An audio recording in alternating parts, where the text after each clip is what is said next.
Hello all of you, good morning. देखिए अब हम आज आपको TSL नैंड गेट पढ़ाने जा रहे हैं, यानी tri state logic NAND gate पढ़ाने जा रहे हैं। वीडियो बनाने से पहले हम आप सबसे विनती करते हैं कि आप हमारे इस एजुकेशनल चैनल को क्या कीजिए, लाइक कीजिए, शेयर कीजिए, सब्सक्राइब कीजिए। आप इसे प्लेलिस्ट पर भी जा कर के देख सकते हैं। साथ ही साथ आप जो है इसे गूगल पे भी सर्च कर सकते हैं, गुरुदेव इलेक्ट्रॉनिक्स एंड कंप्यूटर साइंस, तथा यूट्यूब पर भी सर्च कर सकते हैं, गुरुदेव इलेक्ट्रॉनिक्स एंड कंप्यूटर साइंस। तो चलिए वीडियो को स्टार्ट करते हैं। कैसा क्वेश्चन आता है देखिए, draw the basic circuit diagram of TSL NAND gate tri state and explain its working. TSL NAND gate यानी tri state, the TTL NAND gate यानी TTL लिखा हुआ है वहाँ पे, तो वो गलत है। क्या होना चाहिए? TSL। TSL का मतलब होता है ट्राई स्टेट। तो द TSL नैंड गेट यानी tri state has the 3 state of the output. अगर आपका यहाँ पे TSL है, ट्राई स्टेट है, तो उसमें आपको 3 स्टेट दिया हुआ है। कौन से 3 स्टेट रहेंगे? नॉर्मल में हमें लो और हाई रहता है, और तीसरा स्टेट जो इसमें आता है उसे कहते हैं हम हाई इम्पीडेंस। क्या कहते हैं उसे हम? High impedance. तो यहाँ पे वही रहेगा, द TSL नैंड गेट यानी tri state has the 3 state of output. They are low, high and high impedance. क्या रहेगा? Low, high and high impedance. Figure shows the diagram of TSL। क्या है यहाँ पे? TSL नैंड गेट यानी tri state NAND gate. Working of TSL, यहाँ पे TTL है, ये TSL है। क्या है? ये TSL है। The working of TSL NAND gate यानी ट्राई स्टेट गेट। तो सबसे पहले तो आप ट्राई स्टेट गेट में देखें, उसके अंदर में 3 स्टेट रहता है। 3 स्टेट कौन कौन सा है? एक लो है, एक हाई है, और एक जो है वो हमारा क्या रहता है? High impedance. Working of TSL NAND gate हम देखते हैं, जिसे कहते हैं tri state gate. When the control input is low, अगर आपका कंट्रोल इनपुट लो है, drive remove from the transistor T2 and T4 as the diode is in forward bias and the transistor T1 becomes in saturation condition and both the T2 and T4 are in cutoff यानी open switch. So the output is high impedance state यानी open circuit state. This is the third state of the output. तभी हमने आपको कहा कि when control is low, diagram में हम बताएंगे, व्हेन कंट्रोल इज लो तो क्या हो जाएगा आपको कि कंट्रोल अगर आपका लो है, देखिए डायग्राम में भी देख लेते हैं हम। तो यहाँ पे हमारा अगर कंट्रोल लो है तो क्या होता है देखो, व्हेन कंट्रोल इज लो, ये कंट्रोल है, तो ये डायोड आ जाता है फॉरवर्ड बायस में। जैसे ये डायोड आपका फॉरवर्ड बायस में आ जाता है तो आपको क्या होता है यहाँ पे देखो, जैसे डायोड फॉरवर्ड बायस में आ जाएगा तो हमारा ये ट्रांजिस्टर, ये जो है यहाँ का वोल्टेज हो जाएगा 0.6 to 0.7 वोल्ट, और इसका एक इमीटर E1 जो है वो डायोड के साथ, डायोड के कैथोड के साथ कनेक्ट है। तो डायोड जैसे ही फॉरवर्ड बायस में हो जाता है तो T1 ट्रांजिस्टर जो है हमारा यहाँ पे, इसे कहेंगे हम T1। ये T1 ट्रांजिस्टर हमारा आ जाता है किस में? सेचुरेशन में। यानी एज वेल एज ये जो वोल्टेज है कलेक्टर T2 का, वो हो जाता है 0.7 वोल्ट, 0.6 to 0.7 वोल्ट। उसी के कारण क्या होता है, T2 और T4 जो है इसका ड्राइव हमारा जो है वो वहाँ पे क्या हो जाता है? रिमूव हो जाता है, जिसके कारण ये ओपन सर्किट के जैसे बिहेव करता है। इसलिए डाटा आउटपुट जो Y है वो चला जाता है हाई इम्पीडेंस पे, क्योंकि यहाँ पे 2 ट्रांजिस्टर कनेक्ट है, T3 एंड T5। ये कनेक्ट है अपना डार्लिंगटन पेयर में, और डार्लिंगटन पेयर में कनेक्ट रहने के कारण, हाई करंट ड्रेन आने के कारण इसे हम कहते हैं हाई इम्पीडेंस। तो ये था हमारा डायग्राम, इसी को आप पहले समझ लो फिर हम देखते हैं। तो यहाँ पे देखिए फिर से क्या कहा गया, वहाँ पे डायग्राम तो आपने देख लिया। क्या कहा गया?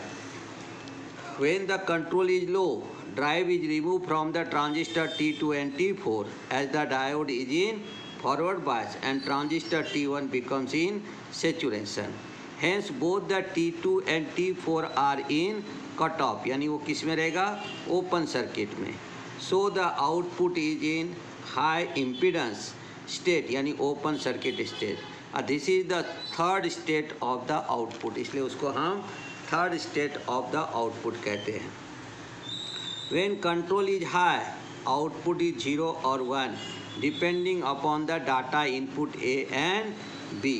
अगर आपका कंट्रोल को हाई कर दिया हमने तो आउटपुट क्या रहेगा, एक तो 0 रहेगा या नहीं तो 1 रहेगा. 0 का मतलब लो और 1 depending upon the data input A and B. Normal AND gate के जैसा काम करेगा, क्योंकि यहाँ पे हाई कर दिया तो डायरेक्ट चला जाता है रिवर्स बायस में. और जैसे रिवर्स बायस में जाएगा तो हमारा जो यहाँ से ड्राइव जो T2 और T4 का उन्होंने ये किया था वो यहाँ से वो रिमूव हो जाएगा, क्योंकि ये डायोड जो है हमारा वो आ गया रिवर्स बायस में.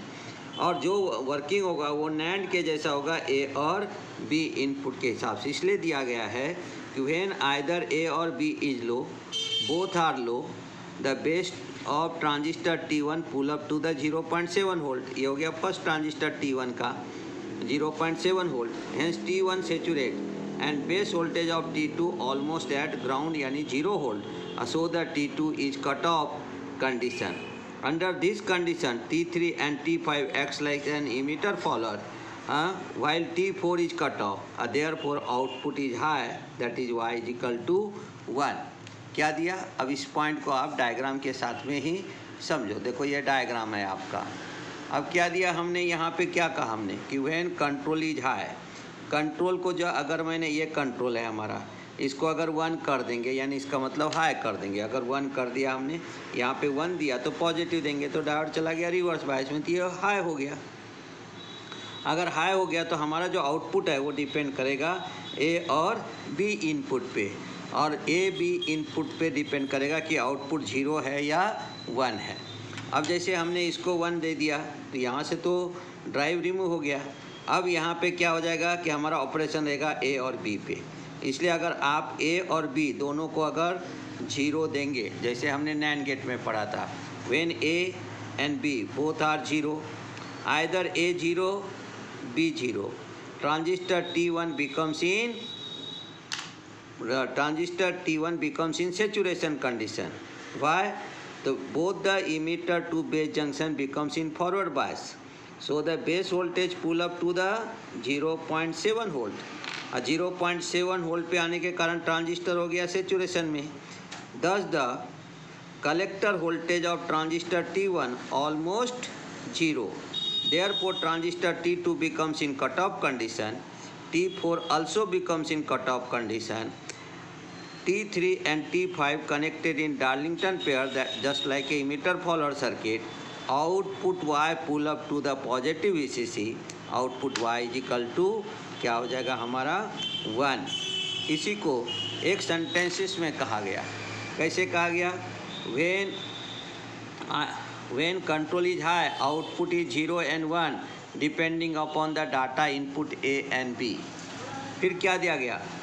when either A or B is low, both are low, means grounded, base of the transistor T1 is pull up to the 0.7 volt.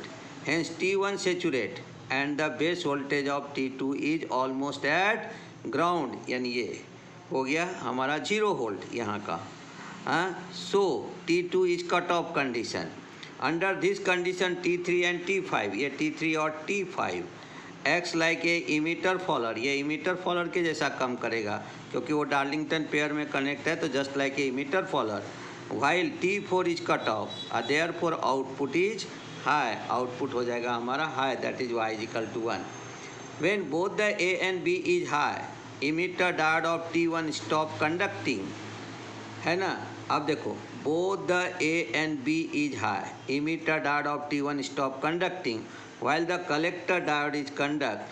Therefore base of T2 goes high and T2 saturate, and the transistor T4 also saturate, providing low output, that is Y is equal to 0. देखो यहाँ पे कैसा रहेगा, उसी point को समझ लो. क्या कहेंगे हम? अब हमने A को 1 दे दिया, B को 1 दे दिया, दोनों को 1 दे दिया. Base to emitter junction of transistor T1 becomes in reverse bias. So the base to emitter junction of transistor T1 or transistor T1 also is in cutoff condition. But due to base to collector diode of the transistor T1 provides sufficient base bias to the transistor T2, so the transistor T2 becomes in saturation condition. Therefore, T4 also becomes in saturation condition. Output Y pull up to the ground level and output Y is equal to 0. और ये तो मालूम है diode D inserted in between T3 and T4 to prevent the conduction of T3 and T5 when transistor T4 becomes in saturation condition. इस प्रकार से ये circuit हमारा वहाँ पे क्या करता है, वर्क करता है. अब इसी को हम ट्रुथ टेबल से आपको समझाते हैं कि कैसे ट्रुथ टेबल से हम इसको वर्किंग में ला सकते हैं.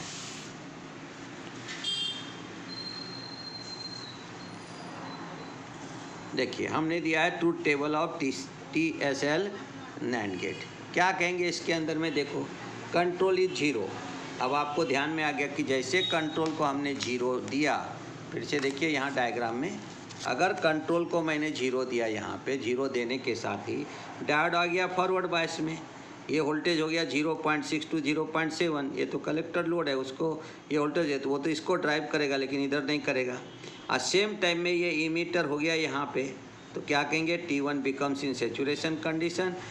देयरफॉर क्या हो जाएगा हमारा, यहाँ पे T2 and T4 becomes in cut off condition. T3 and T5 connected in Darlington pair just like emitter follower. Output Y is equal to, positive नहीं होगा, output Y is equal to high impedance. Darlington pair का मालूम है आपको कि Darlington pair हमें high current rating तैयार करके देता है. यहाँ पे तैयार हो गया हाई इम्पीडेंस. उसी को हम टेबल में लिखेंगे. देखो 0 तो हमारा A चला गया डोंट केयर में, B भी चला गया डोंट केयर में, कोई काम का नहीं रहेगा क्योंकि हमारा वहाँ पे ट्रांजिस्टर T1 जो उसमें लगा हुआ डायग्राम में इमीटर 1 है, उसके कारण सेचुरेशन में चला गया, इसलिए A B का कोई रोल नहीं रहेगा. और यहाँ पे रहेगा हमारा हाई इम्पीडेंस. HZ का मतलब हो गया हाई इम्पीडेंस. अब मैंने इसको 0 दिया, या डोंट केयर फिर से डाल सकते हम. 0 दिया, 4 बार देखते डोंट केयर दे दिया तो भी आपको रहेगा हाई इम्पीडेंस. अब उसके बाद मैंने इसको दे दिया 0, फिर से इधर दोनों डोंट केयर में आ जाएगा. ये हो गया आपका हाई इम्पीडेंस. ये हो गया 0 और ये दे दिया डोंट केयर में, तो ये हो गया हाई इम्पीडेंस. अब हमने यहाँ पे डोंट केयर डाला था, आपने बोला होगा कि एक बार में तो हो जाता, आपने 4 बार लिख करके क्या किया. तो उसी चीज़ को हम समझाने जा रहे हैं अभी. अब हमने ये डोंट केयर को रिमूव कर दिया है ना.